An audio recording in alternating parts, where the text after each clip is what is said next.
Women created a problem in Shabarimala. On behalf of those women, I apologize.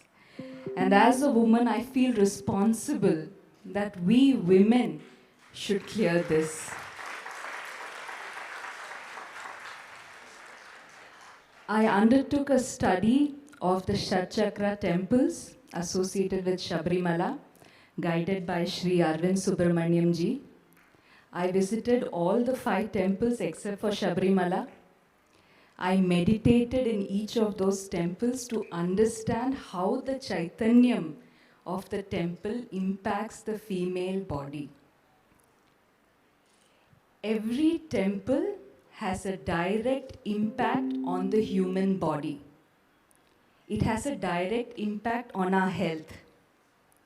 As devotees, you don't need to know this. You already know it through your experience. When we stand in front of the deity and fold our hands, we experience that. But when people ask this question and it goes to Supreme Court, how should we answer? It is not enough that we have faith, that we experienced it.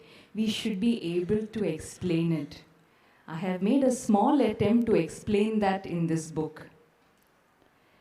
I will keep it very short. I will tell in just 2 lines. No, 3 minutes, no problem. 30 minutes. Thank you, You are Jayanji. also like Veeramani Raju. It is going very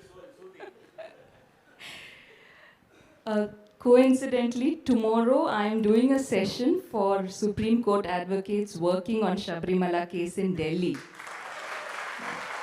And I did not plan, but today to come here and get Bhagwan's blessings and all of your blessings is for me a very big green signal to go ahead and talk. Thank you, Jayanji. Extremely grateful. What my study has revealed is that there are certain places which affect women's body differently. And Shabarimala is one of those places. If women in the menstrual age group enter Shabarimala, they will definitely have problems in the reproductive health. Their period will alter, they will have difficulty menstruating, and they could have severe menstrual disorders like PCOD and endometriosis. How and why I have explained in my book. There is one more temple in the Shatchakra temples where women in this age group are not allowed beyond a point, and that is the Aryan Cow temple. I went there, but women could go up to a certain point. The minute I stood there and had the darshan of Bhagwan, I started tearing up. Now, for someone who has never even been to many temples, this was very strange. I started tearing up and I could not stop. And then I met Arvindji and asked him, what is there in Aryan Cow? Why is it having such an effect? But I actually understood something. After visiting Aryan Cow, my own cycle changed. And there is a reason for these restrictions. At the same time, I started my study from the Bhagavati temple in Chenganur. When I visited that temple, my cycle actually aligned with the earth's fertility cycle. That means you get your period with Amavasya. Every devotee who goes to Chenganur Bhagavati temple, if she is a woman in that age, she will experience how her health improves. But that same temple, I went the second time, there were at least 100 Ayyappa Swamis. And after visiting that, in the presence of those Ayyappa Swamis, my cycle was again disturbed. If just the presence of Ayyappa Swamis can do that to your cycle, imagine going to Shabarimala, how it will disturb your health.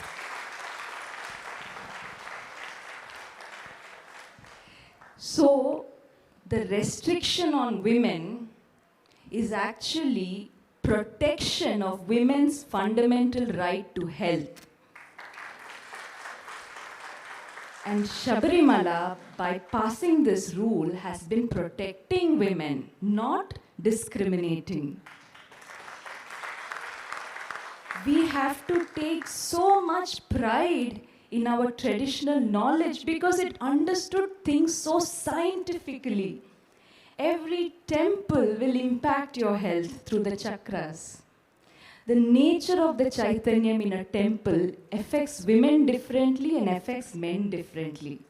This is not discrimination. This is the beauty of the way we are created.